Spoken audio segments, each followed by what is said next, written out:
एक और स्टूडेंट ने की आत्महत्या। A 16-year-old JEE student attempted suicide in Kota. हम सब सोचते होंगे इसने सुसाइड अपनी स्टडी प्रेशर्स के लिए की होगी, लेकिन इसके पीछे जिसका हाथ है उन्हें हम कुछ नहीं बोलते। कोचिंग सेंटर्स, जी हाँ, coaching centres. In spite of knowing the error in the functionality of these coaching centers, we do not say against anything. महोदया, भारतवर्ष में आज़ादी के पश्चात धर्म और शिक्षा के व्यवसायीकरण हो गया है। शिक्षा अगर दान देने की वस्तु है तो उसका व्यवसायीकरण क्यों? कोचिंग इंस्टीट्यूट्स की अलग सेंटर्स में अलग फीस क्यों? The classes in these coaching centers have been divided on the basis of the students' intelligence level. Brilliant students have been taught by excellent faculties and receive concession in their fees, whereas the average students are taught by average faculties and have to pay higher fees. ऐसा भेदभाव क्यों?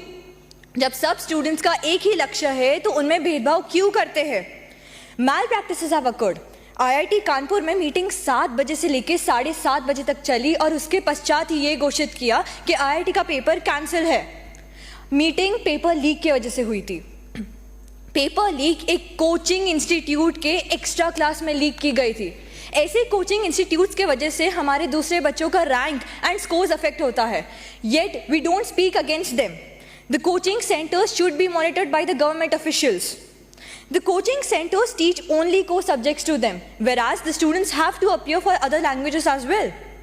Coachings को ये लगता है कि वो उन्हें एंट्रेंस टेस्ट के लिए तैयार कर रहे हैं, लेकिन उनकी 12th का क्या? उन्हें अपने सिलेबस में रीजनल लैंग्वेजेस भी ऐड करना चाहिए। The coaching centers have unplanned schedules with the students studying for 18 hours a day, 7 days a week with no time for leisure.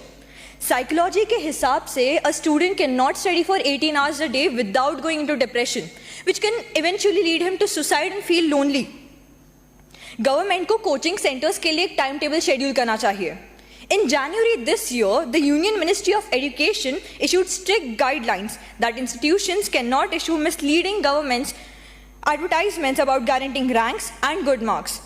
फिर भी भारत के हर एक गली में आपको एक ना एक कोचिंग के होर्डिंग्स ज़रूर दिखेंगे। इनमें कितनी सच्चाई है हमें क्या पता। हम तो वैसे भी अंधे की लाठी नहीं, अंधे खुद बन चुके हैं। जय हिंद। Thank you. ऑनरेबल